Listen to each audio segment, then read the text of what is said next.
Hello, welcome to Tudor Talk Extra Time, where it's finished here at Vauxhall Road. Hempstead Town 0, Braintree Town 3. A rather disappointing afternoon for the Tudors, second defeat on the bounce, and I caught up with player and assistant manager Jack Midson, who gave his honest assessment of the performance.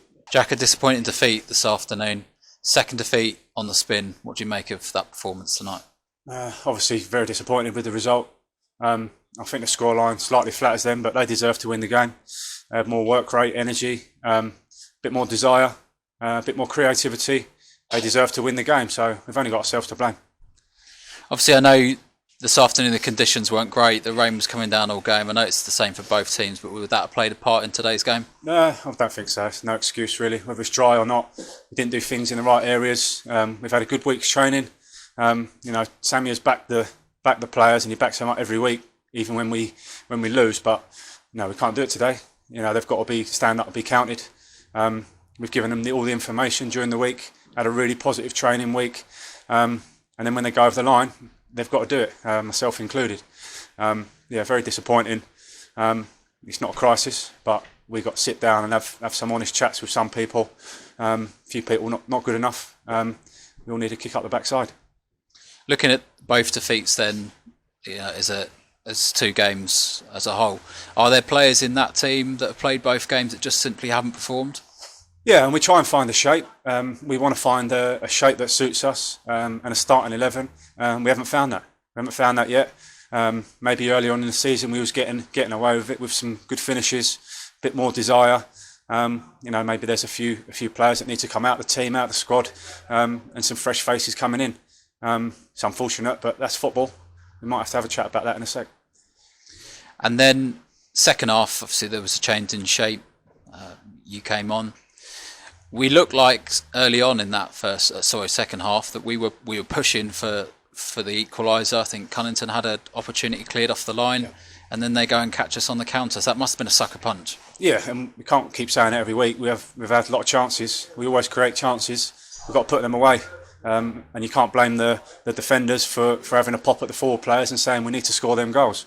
It gives them a break. We need to hold the ball up further up the field, give them a break and push them up. On the reverse side, when we're chasing the game, we're going to be vulnerable at the back, and then the defenders need to be more solid and switched on to stop them scoring when we're trying to push for an equaliser and a winner. The fans have travelled or come in their numbers this afternoon. They were very loud in the first half. They've obviously gone away very disappointed this evening. They travelled down to Concord as well. So as a management team, what sort of message are you going to leave with them? Yeah, last week was disappointing. A few of them are saying things, but I think they've got the right to, because performances haven't been good enough. They pay their money to come in.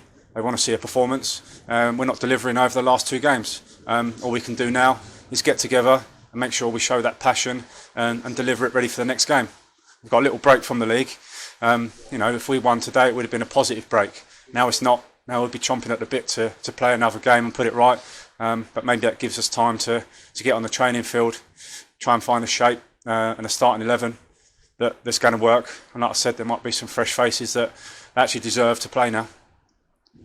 We have had the Asst Senior Cup on Tuesday. Will that be an opportunity for rotation and to have a look at some of those faces? I'm not going to say for sure now. We had a plan for Tuesday, but that might change now. Probably nursing a couple of knocks on some players that, like I said earlier, need to come out of the squad and rest or just have some time out. Not naming any names, but we should go strong Tuesday. It's a game that we need to win. We need to get back winning games, and it becomes a habit. At the minute, we're losing games, and you don't want that to become a habit. All we can do is work hard. It's hard to stay positive with the disappointing result like that, but it's the only way. We're going to have to try and stay positive somewhere. At the end of the day, we all need to stick together. And there's a few players in there that are leaders, and they have kicked off in the changing rooms. I'm not going to keep that away. They've kicked off in there, which is maybe what we need. We need a bit of that fight on the pitch, and we haven't had it today. Well, appreciate you coming to join us this afternoon. Okay. Cheers. Thank you. That's all we've got time for this edition of Tudor Talk Extra Time. Join us again on Tuesday when we travel to St Margaret's Be for the Asst Senior Cup. Until then, goodbye.